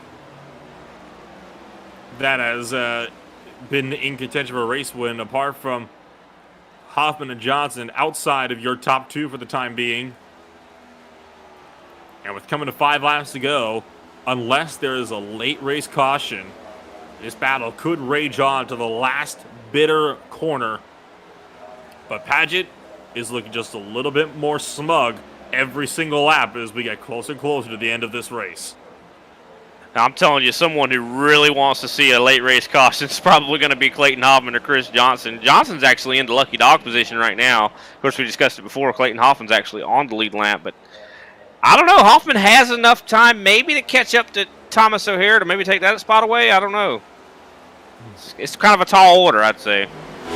Yeah, I'm not sure he's that close. He has got 5 seconds between O'Hara and himself. So there's no way he can close all the way up to O'Hara. Not 4 laps left to go in a race. Well, I mean, there is a little bit of a closer race going on. Thomas O'Hara, he's almost a second back from Mount. Or actually over a second back. But I don't think they're still going to be in the ballpark, so I'm pretty sure. I don't know. Carl Dodson making some moves here, getting closer.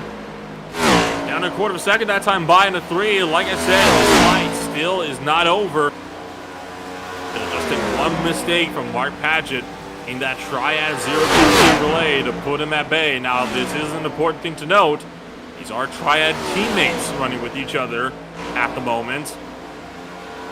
I think it might be a case of every man for himself at this point. I mean, you got 7.8 seconds back to third place. I think you can afford to get a little bit argy-bargy with each other at this point in the game.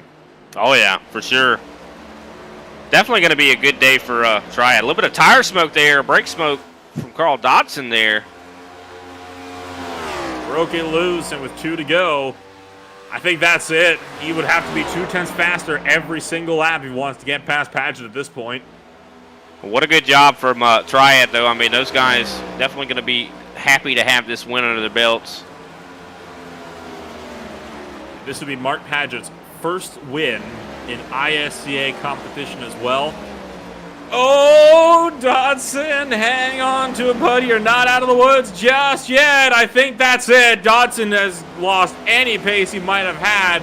He is not going to be in contention for a race win, and now Paget just has to keep it steady. And he will easily come away with the race win. Coming around through turn 2, what an eventful race it has been. So much calamity on the first stage, combined with a little touch of that at the second stage, stage 3 so far, has run completely green, and it will be green to the end. As Paget comes out of turn number 4, and he will win his first ever race in the IRC Stock Car Association, and it'll also be Triad's first ever 1-2 in the ISCA. Definitely a big congratulations to those guys. I mean, what a thing, you know, to get that 1-2. That's definitely one you frame and hang up in the workshop. The last few drivers getting set to come across the line now. What a drive for everybody out there in this field. Just absolutely unbelievable stuff. Jeffrey Souza parked right before the finish line, has not finished this race, interestingly enough, for the number 14. I wonder if he potentially had an issue that will prevent him from being able to finish up this race. So, let's take a quick, well, we want to take a quick step away. Why don't we go through your race results first before we get a bit too far ahead of ourselves here. It's going to be Mark Paget with the race win, Carl Dodson down in second. Schaffner was third with Matthew McMeekin in fourth. Al Kozlowski finished fifth. Clayton Hoffman was the last driver on the lead lap. From there, it is going to be Chris Johnson in eighth with Paul Olson in ninth. Jared Jacobs rounds out the top 10. Mark Sanchez is going to end up finishing 11th, 2 laps down. 12th is going to be Christopher Tate. 13th, Don Avery. 14th, Jeffrey Souza. 15th, Chuck Phillips. 16th, Kenny Powell. 17th, Wayne Grassi. 18th, James Oxford. 19th, John Mullins. 20th, Dan Shamoon. 21st, Philippe Rajovic. 22nd, Greg Bartlett. 23rd, Andrew Grisbaum. And, of course, R.J. Root did not start the race. He's in 24th. Well, with that all said and done, we already have some drivers looking to give us a bit of a chit-chat here tonight. So why don't we kick things off with your runner-up on the night, Carl Dodson, who you can still see playing around a bit on the front straightaway. He was having a nice intimate moment with his teammate, Mark Paget, along with Jeffrey Souza, who decided to kind of spoil the party a little bit. So I'll pass things on to you with our second-place finisher here then, Brian.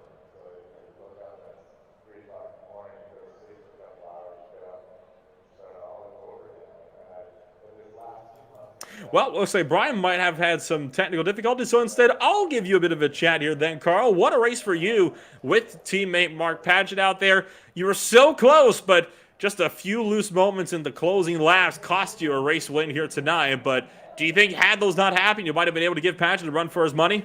No, I had that damage from the earlier run that I made a mistake, and I was just trying to finish good. This was definitely a team triad race due to the fact that we practiced really, really hard. I'm glad, and I hate to say this, sorry Clayton, sorry Chris, but I'm glad they made a mistake. I didn't want to deal with that, with them having no damage, and we both had damage. But I'll take that any day of the week. And I just want to appreciate y'all broadcasting this and Kenny running a great league. And I'm looking forward to the rest of this next year coming up. And speaking of the next year coming on up here, well, let's start with the next week, why don't we? It's the NASCAR Road Course up next. First road course race, the ISCA, with this brand new package. Triad had a very good out here today at the Speedways. You reckon you'll be able to maybe mimic that over the road course racing in 1 week from now? I am a moderate to okay road racer, so I will just be happy to keep it on the track, get no exits, and do a clean race. Don't want to cause any issues, and hopefully just finish top 10 is my goal for road courses. Well, in that case, hopefully it'll all turn out good for at least yourself, if not for the entirety of the Team Triad crew. Just got to go out there, do your best, and hope that you manage to have a relatively clean car by the end of that race. Before I let you go, then here, Carl, anybody you'd like to shout out for that tryout number 42? Oh, yeah, got to thank Stand Analyzer, and you got to have Trust Me Vodka at the end of one of these races. It really helps smooth out the nerves and allow you to have a smile at the end of the night. I sure bet it does. So thank you, Carl, for taking the time to join us here tonight, and well, hopefully you'll have a good week moving forward at Daytona. Outstanding. Appreciate y'all and appreciate everybody here running this league. Brian, you back with us here? Yes, sir. Well, in that case, why don't you take our third place driver? We'll save the best your race winner for last. All right, sounds fine. Josh Schaffner in third place here, man. I know you had a big gap up to those guys in the top two. I'm sure you're probably hoping for a caution or something like that, but how did it feel to finish third place out there tonight?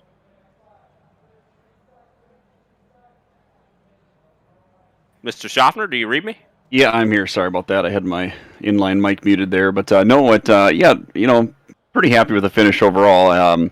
Yeah, I didn't quite have the pace that really that Carl had or the leaders had there, even teammates Chris and Clayton there. But for me, I mean, I made some gains on the car, and the car drove really good. I just lacked a little bit of kind of a speed early and mid run there, just a little bit snug. And the second half of the run, I think I could pace most of the guys okay. But big thing for me, I survived the first two stages, had a couple near misses there, and probably had a 7th, 8th place car, taking away all the cars we lost there. But sometimes that's the races go. You just gotta keep chipping away at it and be there at the end. You never know what can happen.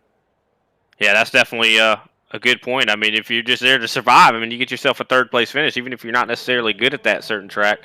Well, I mean, great job and congratulations on that third place finish. How are you feeling as we go to the Daytona Road Course next week?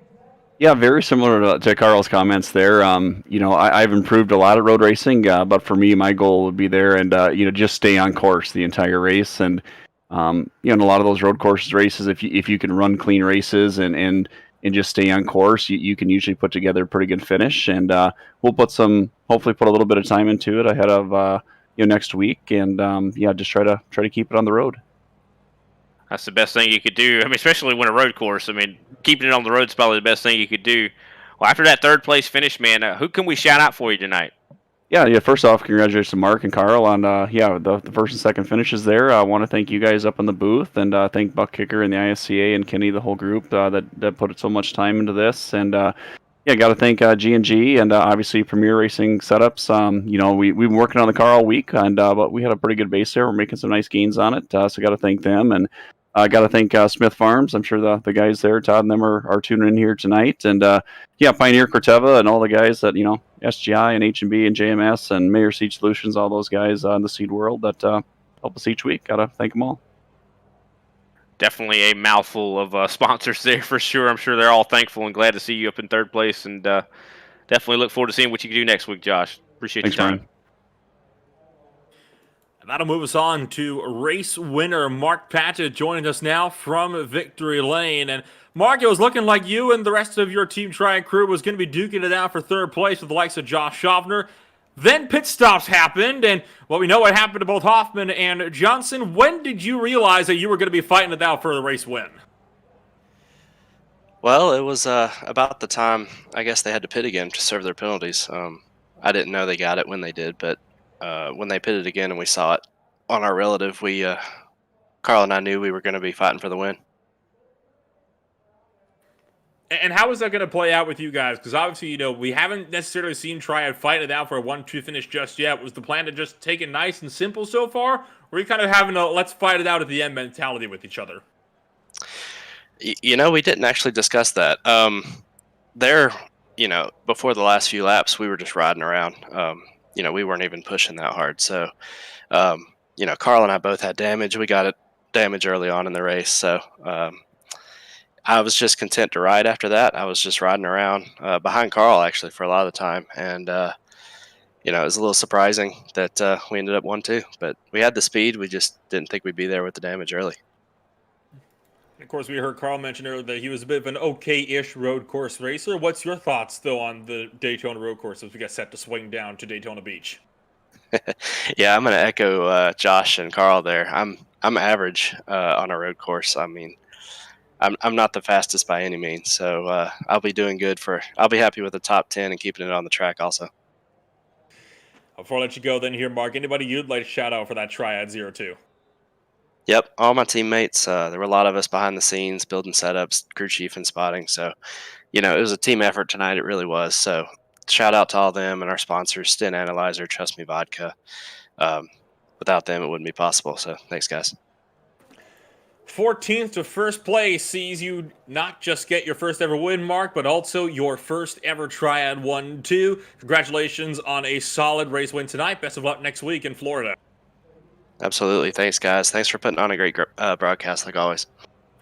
Well, that'll do it for interviews then on the night, and that'll also do it for the post-race show here from the Kentucky Speedway. Next week, we swing down south to duke it out on the Daytona International Speedway road course of the World Center of Racing, and that is bound to be one barn burner of a race as well. So for myself, Dylan Rempel, with Brian Britt beside me in the broadcast booth, and Rob Melnick down behind the cameras for all of tonight's race. I want everybody a very happy night here from Kentucky Speedway, and we'll see you all next week down south in Florida.